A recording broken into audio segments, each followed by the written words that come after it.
Shalom, sejam bem-vindos ao canal A Bíblia com Lupa e eu sou a Eline, missionária Eline, e vou falar com você a respeito hoje de temas polêmicos que as pessoas têm mandado para mim. Primeiramente, nós vamos orar.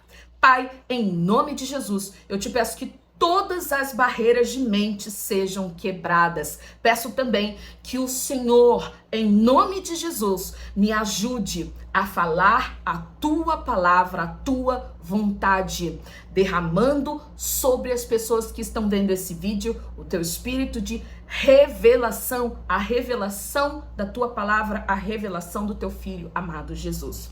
Em nome de Jesus, nesse momento, eu me dirijo aos espíritos malignos que podem tentar atrapalhar a comunicação, atrapalhar a mente das pessoas que vão ouvir a mensagem. Eu os amarro em nome de Jesus, que vocês sejam enviados para onde o Senhor Jesus determinar. Amém, amém e amém.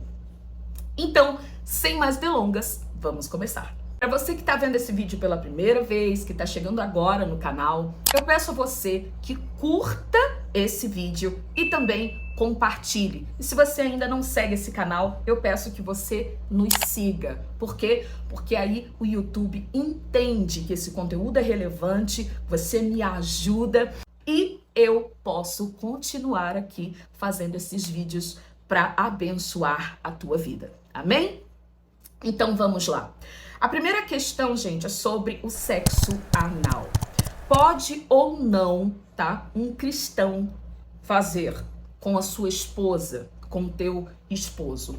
Bem, eu vou te dar minha opinião com base na Bíblia.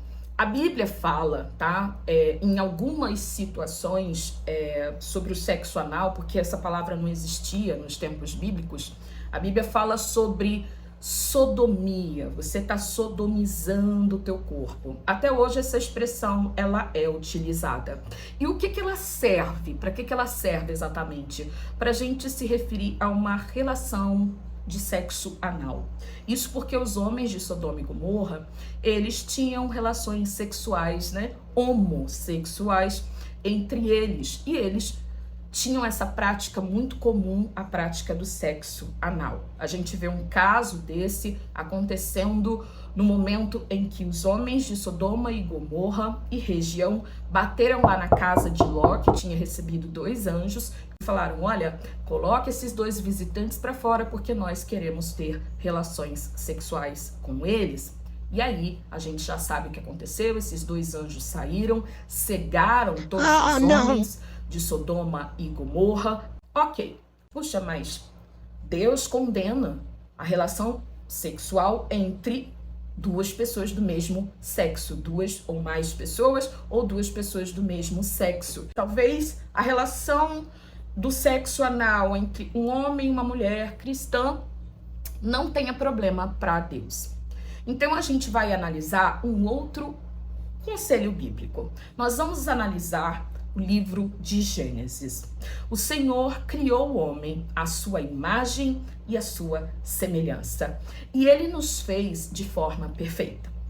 Então, ele fez a nossa boca, que é por onde nós comemos, ingerimos comida. Então, se você tá com fome, não tem como você colocar comida nos seus olhos. A forma de você fazer uma comida chegar no teu estômago é colocando pela boca.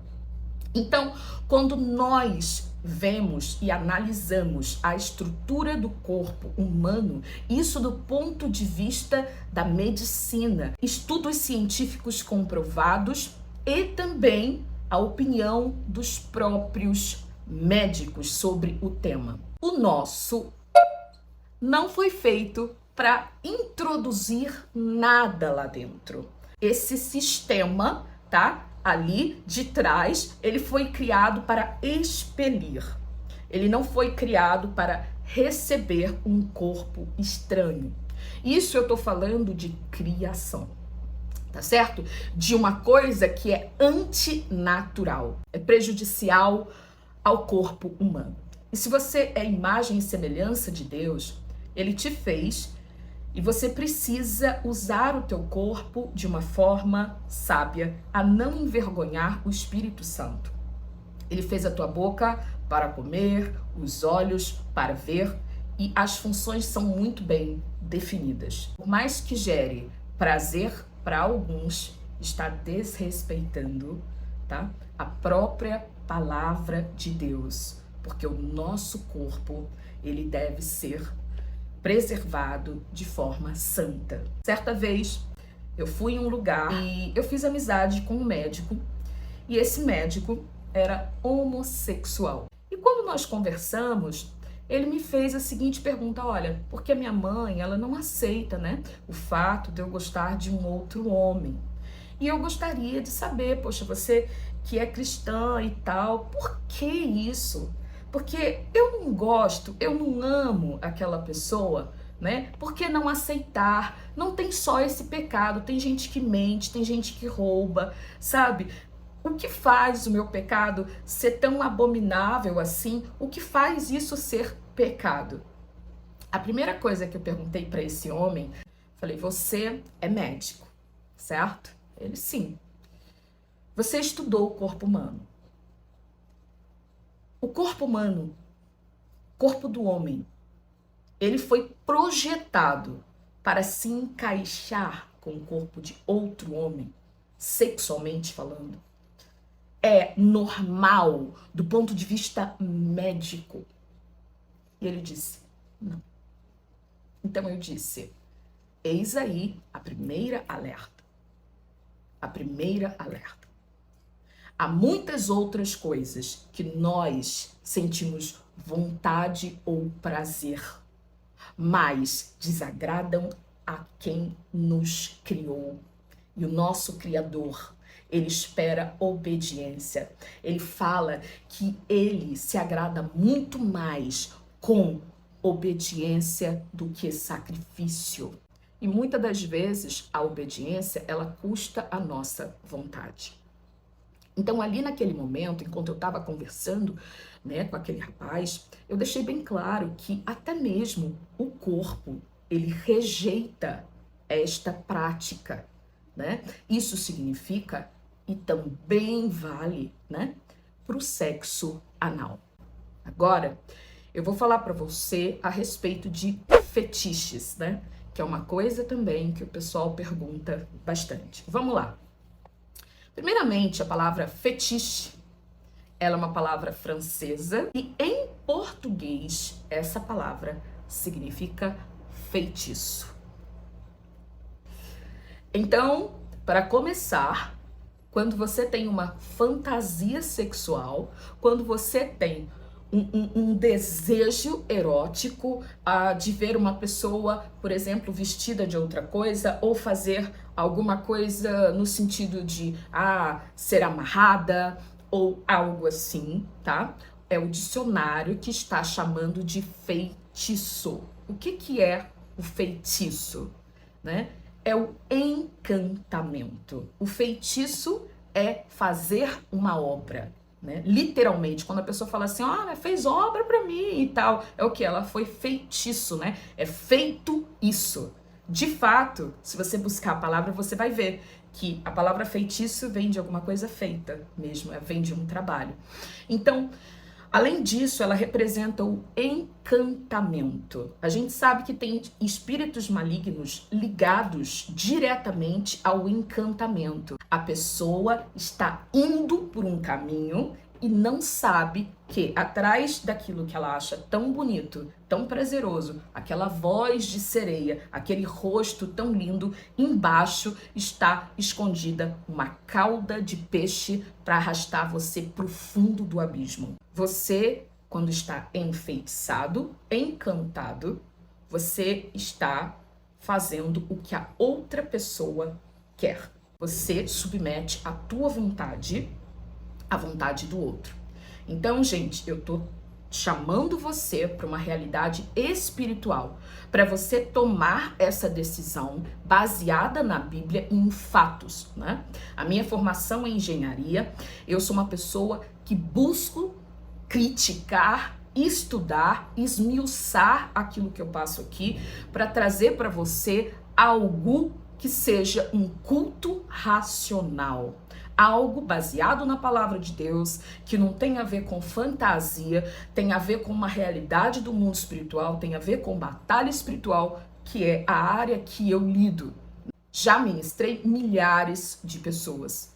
Já ajudei a libertar milhares de pessoas. Então, eu não estou falando de algo que eu não conheço também na prática. Eu estudo a palavra de Deus, mas eu também conheço do que eu estou te falando. Então, essas fantasias, elas entram na cabeça da pessoa e a pessoa submete a sua vontade à vontade de alguém. Né, que ela acha que é do marido, que ela acha que está submetendo assim, tô fazendo o desejo do meu marido. Mas a palavra fetiche significa o quê? Significa feitiço. Então ela está se submetendo a um feitiço, tá? E a partir desse feitiço, ela vai interpretar um papel. Não tem como não interpretar. Então, por exemplo, o marido pediu para ela vestir lá, se vestir de mulher gato, né? Vou me vestir de mulher gato, ok? Vou me vestir de mulher gato. O marido, ele pode não dizer a você, mas eu tô falando cientificamente falando, o cérebro humano, quando ele vê aquela mulher, ele tem já aquele desejo, porque ele viu a mulher gato na TV. E não era você, querida. Então, ele viu a mulher gato na TV e tem um desejo da esposa se vestir como ela. Quando ela coloca a roupa, o que ele está enxergando? A esposa ou que ele está em um mundo erótico de fantasia, onde ele está tendo a oportunidade de fazer sexo com a mulher gato? Quando ele pede para você colocar uma enfermeira, se veste de enfermeira, ele está pensando que é a esposa dele ou ele tem que imaginar, para ele sentir prazer, ele vai precisar imaginar que é uma enfermeira. Ele tá num hospital, ele vai ter que ter um contexto. Isso eu tô falando, gente, de forma científica. Ele precisa dar gatilhos pro cérebro dele, ainda que inconsciente, para que ele consiga ter prazer. E o contrário também acontece. A mulher vai pedir pro homem se vestir de um super-herói, vai se vestir, por exemplo, do Flash, né? Quando aquele homem tá vestido, ela vai imaginar o Flash, que é o Flash que tá fazendo amor com ela. Não é o marido dela, não tem jeito. E o pior, a maioria dessas fantasias estão ligadas a deuses pagãos. Então, por exemplo, o Flash, ele foi inspirado, né, num deus grego chamado Hermes. Em Roma, ele era chamado de Mercúrio. E ele é citado, inclusive, na Bíblia, em Atos 14:12, quando as pessoas confundem, achando que Hermes encarnou em Paulo e Zeus encarnou em Barnabé. Então, o apóstolo Paulo rasga as suas vestes e fala para eles não o adorarem, porque ele não é Hermes. E mesmo se fosse Hermes, não era digno de adoração, somente a Deus se deve adorar.